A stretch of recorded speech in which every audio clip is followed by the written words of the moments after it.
नमस्कार।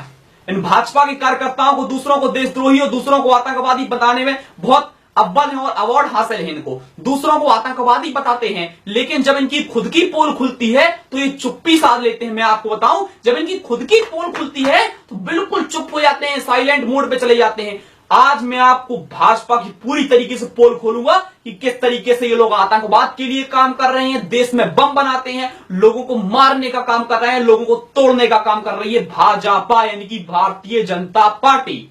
अब मैं आपको बताता हूं, ये जो फर्जी देशभक्त इंटरनेट पर बैठे हैं और असलियत में बड़े देशभक्त बने फिरते हैं, इनका खुद का कार्यकर्ता जो ये दूसरों को देशद्रोही और पाकिस्तानी और आतंकवादी घोषित करते हैं ना भाजपा वाले, इनका खुद का कार्यकर्ता अभी 20 अगस्त 2016 को, यानी कि आज से 2 दिन पहले, भारतीय जनता पार्टी का कार्यकर्ता आतंकवादियों के लिए बम बनाते मारा गया। जी हां, आतंकवादियों के लिए बम बनाते मारा गया भारतीय जनता पार्टी का कार्यकर्ता। लेकिन इस पर एक भी इस ट्विटर पे या फेसबुक पे किसी ने पोस्ट नहीं डाला। ये भारतीय जनता पार्टी वाले कि दुनिया भर की पोस्ट डालते रहते हैं, इसको देशद्रोही, उसको पाकिस्तानी, सबको पाकिस्तानी घोषित कर दिया। लेकिन जब इनका खुद का आदमी पकड़ा जाता है आतंकवाद में तो बिल्कुल चुप्पी साध रहते हैं। भाई साहब, शाहरुख खान इनकी नजर में देशद्रोही है, शाहरुख खान इनकी नजर में आतंकवादी है, रवीश कुमार इनकी नजर में आतंकवादी है, और ये तुम्हारा खुद का लौंडा जो मारा गया कन्नूर में 20 तारीख को, है आतंकवाद के लिए बम बना रहा था, खुद फट गया उस पे बम।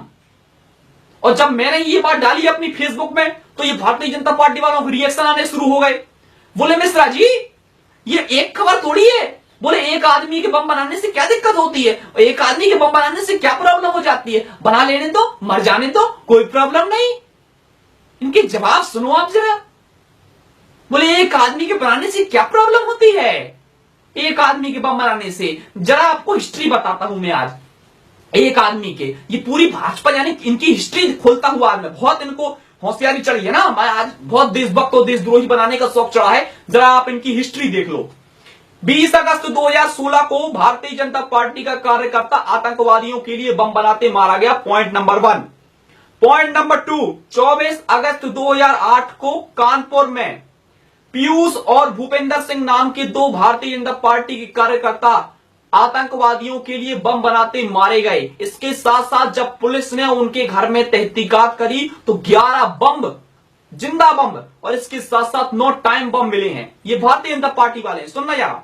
तीसरा नंबर, सितंबर 19 2015, यानी कि 19 सितंबर 2015 को खंडवा में, मध्य प्रदेश खंडवा में बीजेपी के नेता राम जिराती के तरफ 276 जिलेटिन बम मिले। और सुनो जरा, चौथा नंबर, 12 सितंबर 2014 को केरला में भाजपा का कार्यकर्ता निखिल परिथन को बम असेंबल करते मारा गया, बम असेंबल कर रहा था। 11 नवंबर 2008 को कन्नूर में प्रदीपन नाम का बंदा क्रूड बम्स बनाते मारा गया। अब 6वें नंबर पे आते हैं। 15 सितंबर 2008 को नंदेड़ में 2 भाजपा के कार्यकर्ता मरे आतंकवादियों के लिए बम बनाते। अब आप सोच सकते हो कि ये लोग तो मर गए क्योंकि इनके बम गलती से फट गए, ये तो गलती से फट गए। आप सोचो इन्होंने कितने सारे बम नहीं बनाए होंगे और कितने सारे बम बना के इन्होंने कहां कहां नहीं फोड़े होंगे। सोचो, थोड़ा दिमाग लगाओ कि अगर इन भाजपाइयों ने बम बनाए तो अब वो बम किन किन मंदिरों में नहीं फूटे होंगे, किन किन मस्जिदों में नहीं फूटे होंगे। दिमाग लगाओ जरा, किन किन रैलियों में लोग नहीं मरे होंगे। ये तो एक केस आ गया पब्लिक में, मीडिया के सामने, कि वो मर गया तो आ गया पब्लिक में। अगर वो ना मरता तो यानी कितने लोगों को और ये मार देते बम बना के। सोचो, और ये दूसरों को आतंकवादी घोषित करते हैं। देखो तो जरा इनके लॉजिक सुनो जरा, इनके लॉजिक सुनो। हाय हाय हाय हाय। मैं इनसे पूछता हूं, बोले भाई साहब इसका कोई जवाब दो, तो जवाब सुनो इन भक्तों के। वो कहते हैं, बोले भाई साहब वो बम डिफ्यूज करने गया था। देखो जरा इनकी लॉजिक, ये भाजपा ये बम डिफ्यूज करेंगे। देखो तो ये भाजपाई, ये विजय माल्या को तो पकड़ नहीं पाए, ये बम डिफ्यूज करने पहुंच गए। देखो तो जरा, ये कपड़े अपने खुद से धो नहीं पाते और ये बम डिफ्यूज करेंगे। देखो जरा इनकी फेंकने की, देखो आप फेंकने की कला देखो। मैं मना नहीं करता, आप फेंकिए, आपको जितना फेंकना उतना फेंकिए, लेकिन उतनी फेंकिए जहां तक हम लपेट सकें। सिर्फ पब्लिसिटी है, झूठे हो तुम लोग, सबके सब झूठे हो। पब्लिसिटी के लिए फर्जी देशभक्त बने फिरते हो नेट पे। आजकल ये फैशन चल गया है कि नेट पे देशभक्त बन जाओ, लाइक आएंगे, ट्वीट आएंगे, बढ़ गया। फर्जी सर। अगर असली देशभक्त होते तो तुम लोग ट्वीट करते, मैसेज करते, पब्लिकली पोस्ट में डालते कि देखो यार ये भाजपा का कार्यकर्ता मारा गया, बम बनाते, हमें बहुत दुख है और हम इसका कंडेम करते हैं। लेकिन एक भी भारतीय जनता पार्टी वाले ने नहीं किया ट्वीट। पूरे देश के न्यूज़पेपर, पूरे देश के अखबारों ने इस पर खबर छापी, लेकिन एक भी भाजपाई ने एक शब्द नहीं बोला। साइलेंट मोड में चले जाते हैं और बातें बदलते हैं। बातें बदलवा लो इनसे। अगर इनसे मैं कह दूं, बोले भाई साहब भाजपा का कार्यकर्ता आतंकवादियों के लिए बम बनाते मारा गया, ये कहेंगे भाई साहब देखो बरखा दत्त आतंकवादियों के साथ कश्मीर में घूम रही थी। मैं कह रहा हूं भाजपा का कार्यकर्ता आतंकवादियों के साथ बम बनाते मारा गया, वो कहेंगे नहीं भाई साहब बरखा दत्त कश्मीर में स्कूटी पे घूम रही थी आतंकवादी के साथ। अब देखना जरा, अब इनकी बातें सुनो आप जरा। बरखा दत्त कश्मीर में आतंकवादी के साथ स्कूटी पे घूम रही थी, अब जरा बातें सुनो। चलो मान लिया स्कूटी पे आतंकवादी स्कूटी पे घूम रहा था, मान लिया, ठीक है। सेंट्रल में पावर किसकी?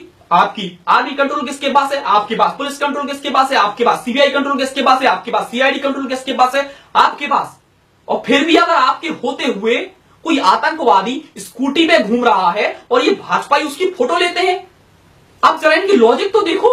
ये मूर्खों के मूर्ख, आतंकवादी स्कूटी पे घूम रहा है और ये उसकी फोटोग्राफ निकाल रहे हैं और फेसबुक पर डाल रहे हैं कि देख लो भैया, ये तो मूर्खों के मूर्ख हैं और इनसे बड़ा मूर्ख मैंने कोई नहीं देखा। दिमाग है, ओएलएक्स पे बेच दिया भाई साहब हैं। लेकिन दिक्कत क्या है मैं आपको बताता हूं, इन्होंने क्यों नहीं उस बंदे को मारा। क्योंकि ये क्या करते हैं, किसी भी सड़क छाप आदमी जा रहा होगा कोई बरखा दत्त के साथ, इन्होंने उसकी फोटो निकाल दी, फोटो खींच ली, थोड़ा फोटोशॉप कर दिया, बोले भाई साहब ये तो आतंकवादी है ये बरखा दत्त, क्योंकि बरखा दत्त भाजपा वालों की ठोकती है, तो बोले भाई साहब ये तो आतंकवादी है, ये देशद्रोही के साथ घूम रहे थे। गजब कलाकार हो भाजपाइयों, गजब कलाकार हो। फोटोशॉप में तो तुमको अवार्ड मिलना चाहिए, नंबर 1 हो तुम लोग यार हैं। भक्तों और भाजपाइयों सुधर जाओ, 2019 में चाय बेचने लायक भी नहीं रहोगे, ऐसी हालत हो जाएगी तुम लोगों की। सारी पुल पट्टियां खुलने वाली हैं लाइन से। कैसे तुम लोग आतंकवाद को समर्थन करते हो, बम बना बना के लोगों को मारते हो। ये देश लड़ाई झगड़ों से नहीं चलता, ये देश मोहब्बत से चलता है। और तुम लोगों का जो पूरा एक बेस है ना, वो ये है कि डिवाइड एंड रूल। तोड़ो लोगों को, हिंदुओं को लड़वाओ, मुसलमानों को लड़वाओ, अपनी पार्टी बनाओ, सिंपल। 30% वोट मिले थे, 30% वोट, 129 करोड़ में 30% वोट मिले थे। इतना घमंड मत खाओ, 2019 में ये भी चले जाएंगे, समझ गए ना। मैं सिर्फ इतना ही कहूंगा कि तुम गलत करोगे हम रोकेंगे, तुम बुरा करोगे हम ठोकेंगे, तुम हो तो हम हैं। टेक केयर, जय हिंद।